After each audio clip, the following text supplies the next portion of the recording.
쌀쌀한 날씨에도 이 강당을 가득 메워 주셔가지고 제가 몸둘 바를 모르겠습니다. 어쨌든 이렇게 참석해 주셔서 대단히 감사하고요. 저희 연구원이 사실은 지식재산 연구라는 학술지를 등재지인 학술지를 발간을 하고 있는데 그 일환으로 해가지고 지난 2012년부터 이런 매년 학술 대회를 개최를 하고 있습니다. 그래서 보다 보니까 너무 지식재산 분야 지식재산과 관련되는 법 제도나 경제 분야와 관련된 부분에서 집중적으로 그동안에 학술 대회가 개최가 되어서 어차피 지식재산이라는 것 역시 산업과의 연계성 없이는 성장할 수가 없는 것이기 때문에 올해 좀 특별하게 이 캐릭터 학회하고 애니메이션 학회하고 다 같이 뜻을 모아가지고 지금 현재 가장 활발하게 진행되고 있는 5G 시대에 맞춰가지고 컨텐츠 산업이 어떻게 변화될 것이며 거기에서 지식재산이 어떠한 역할을 해야 될 것인가에 대해서 한번 같이들 중지를 좀 모아보자라는 뜻에서 여러 학회들하고 같이 연계해서 이런 자리를 좀 만들었습니다. 사실은 이제 저 같은 경우에는 뭐 아시는 분들 잘 아시겠습니다만은 이 컨텐츠 산업 쪽에만 한 14년 정도에 같이 종사를 해오고 있다 보니까 오늘 이 자리가 어떻게 보면 다시 집에 돌아온 것 같은 외도를 하다가 갑자기 집으로 돌아온 것 같은 그런 생각이 드는데 그러다 보니까 의외로 너무 많은 분들이 여기 와주셔가지고 제가 정말 몸둘 바를 모를 정도입니다. 이쪽 지식재산 분야에 있어서 지식재산 집약산업이라는 용어를 씁니다. 그 지식재산 집약산업이라는 게 뭐냐면은 이 지재권을 보호해줌으로 인해서 가치를 창출해서 그것을 활용할 수 있는 산업군들을 모아서 지식재산 집약산업이라고 얘기를 하고 있습니다. 그래서 이거는 전 세계적으로 같이 여러 나라들이 공동으로 같은 기준 하에서 이런 산업군에 대한 통계를 뽑고 있는데 사실은 이 지식재산 집약산업이 우리나라에서 2015년 그러니까 경제총조사가 일어나는 경제총조사에 의해서 데이터가 나와야지만 되기 때문에 매 5년마다 이게 일어납니다.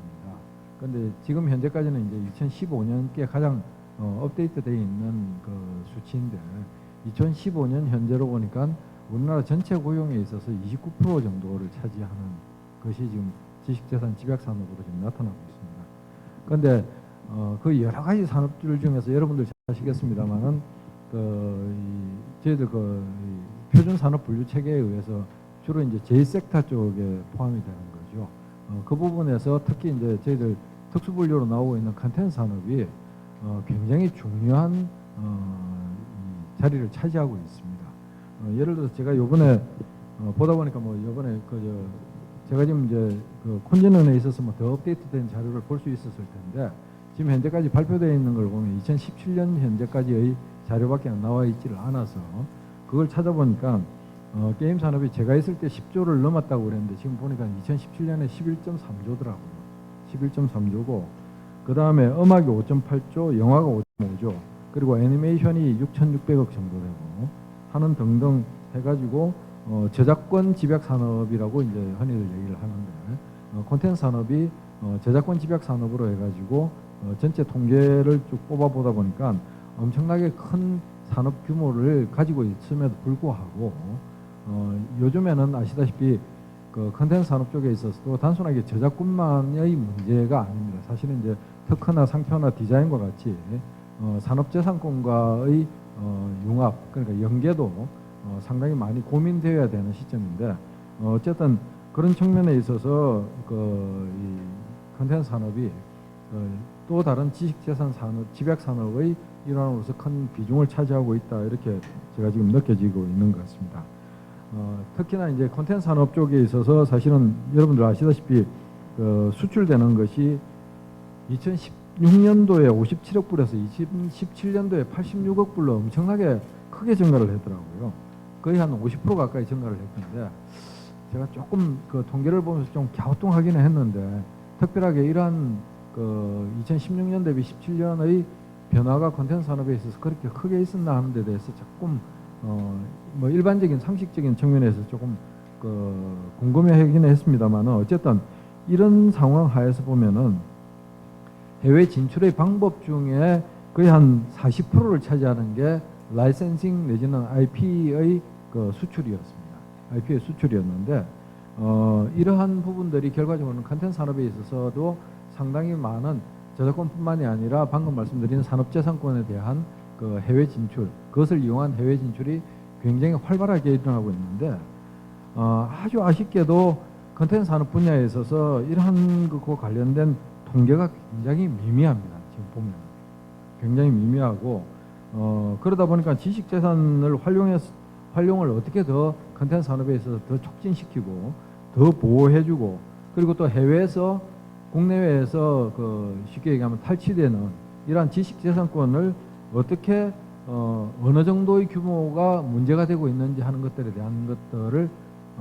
확인하지 못하다 보니까 그 근거가 없다 보니까 사실은 정책을 만들어 들어가는 데 있어서도 상당한 애로사항이 있구나라는 그러한 것들을 갖다가 이번에 이걸 준비를 하면서 저 스스로가 상당히 많이 느꼈습니다. 상당히 많이 느껴서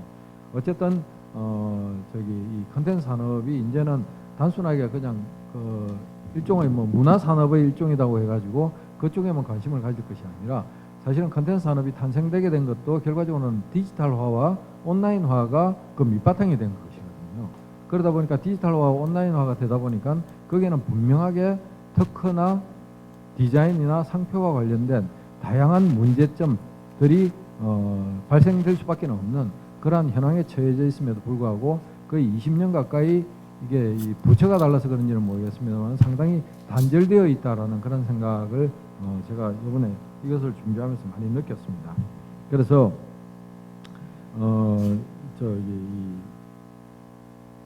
앞으로 이제 콘텐츠 산업 측면에 있어서도 이 지식재산을 활용을 촉진하기 위해서는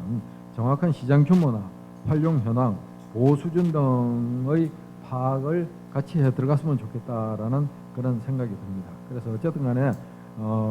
오늘 이 자리에서 콘텐츠 산업과 관련된 전문가분들과 그리고 또 지식재산과 관련된 전문가분들이 같이 모여서 서로 간에 있어서 어떤 것이 부족하고 어떤 것을 더 채워야 될 것인지를 서로 알아보고 앞으로 그런 부분에 있어서 서로 협력할 수 있는 그런 자리가 되었으면 하는 것이 저 개인적인 소망이고 오늘 이 자리를 만든 이유 중에 하나입니다. 어쨌든 간에 오늘 이 자리에 직접 참석해 주신 우리 이재용 위원장님이야 손원 회장님 등등 여러분들 우리 김시범 교수님부터 시작해서 발제를 해주시고 토론을 해주시는 여러분들한테 다시 한번 더 감사의 말씀을 드리고 제가 비록 콘텐츠 산업 세계를 떠났지만은 잊지 말고 종종 좀 불러주셨으면 좋겠습니다. 고맙습니다.